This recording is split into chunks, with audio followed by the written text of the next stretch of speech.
Hello mga katekno. Bagong lahat, salamat pala sa panonood sa akin. At minsan nakakatawa yung mga nagko-comment ng first. Yung tipong dati ako lang yung nakikipagunan sa comment sa ibang YouTuber or content creator. Pero ngayon, ikaw na yung iniintay para sa video mo. Sobrang nakakatawa. Masaya ako dahil malapit na tayo sa 20,000 subscribers. Sobrang saya ko dahil malapit na tayo sa 20. Alam nyo ba kung gaano karami yung 20,000? Daig ko pa yung nag-concert sa Araneta. Pero yung 10k subscribers, dami account ko yun. Hindi, joke lang. Salamat talaga. Ito naman yung Tylex Xr37 na Radiator phone cooler na ilang beses nang ni-request sa akin to.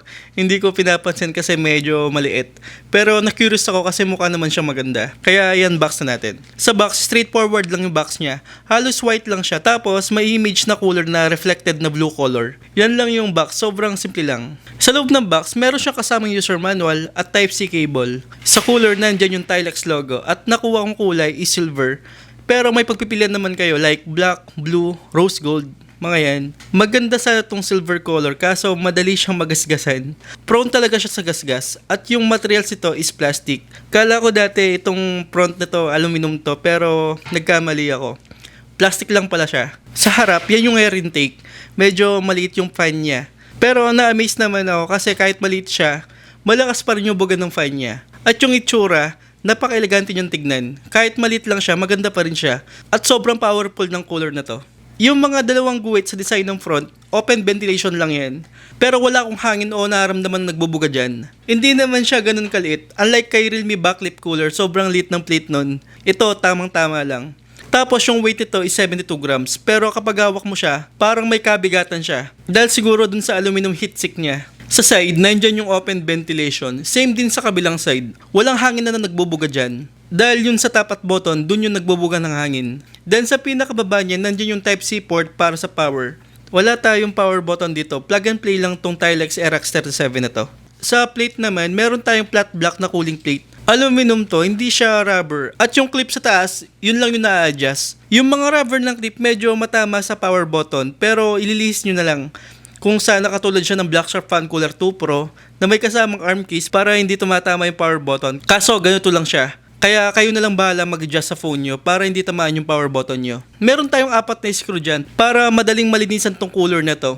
Pag galis mo ng screw na yan, yung front case yung matatanggal. At madali lang siyang linisan. Kahit siguro toothbrush o kaya brush ng pintura na maliit lang para matanggal lang yung alikabok sa loob. Tapos kaya siguro taas baba lang yung buga ng fan, straight yung design ng heatsink niya. Hindi siya nagbubuga sa mga side. At mapapansin nyo, napakalit ng fan niya pero powerful talaga. Kung gaano kalaki yung cooler, halos ganun din kalaki yung heatsink niya. Ang problema, malaki nga siya tapos maliit yung fan. Hindi masyadong napapalamig yung ibang part ng heatsink niya. Pag nandyan yung takip, maramdaman mo yung init sa front part ng cooler dahil malit nga yung fan niya at malaki yung heatsink niya. Lalo na siguro yung room temp mo mainit. Ramdam mo agad yung init dun sa front ng cooler. Lalo na sa tanghali. Mainit talaga yung front part na yun. Pero effective yung cooling plate niya.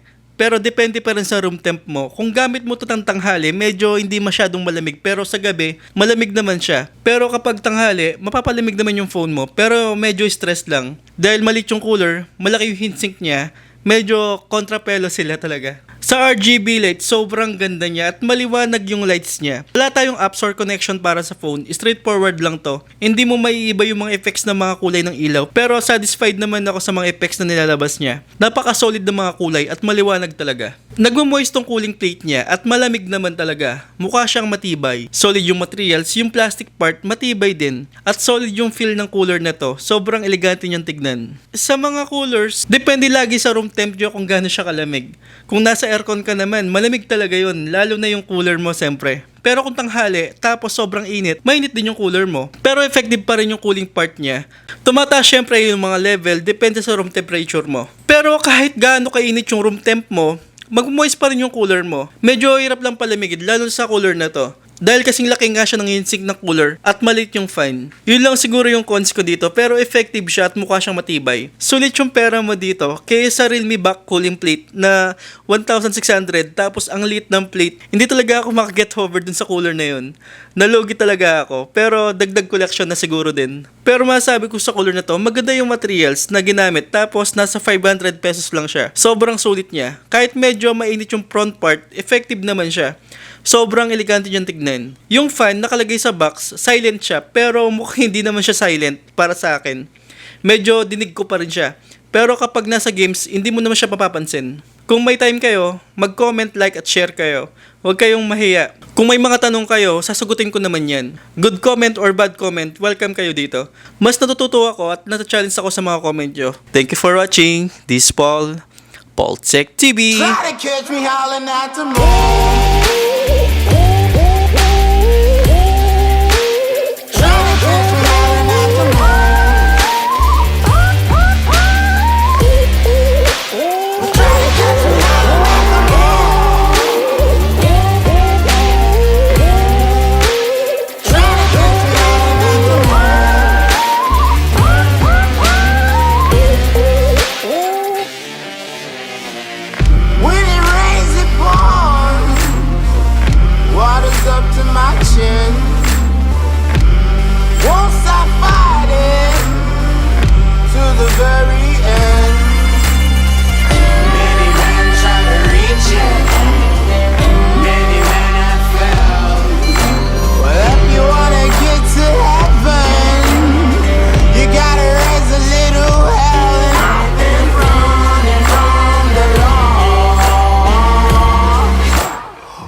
Will you find me?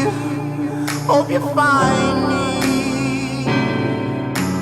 I'll be back home soon. When the sun rises, when the sun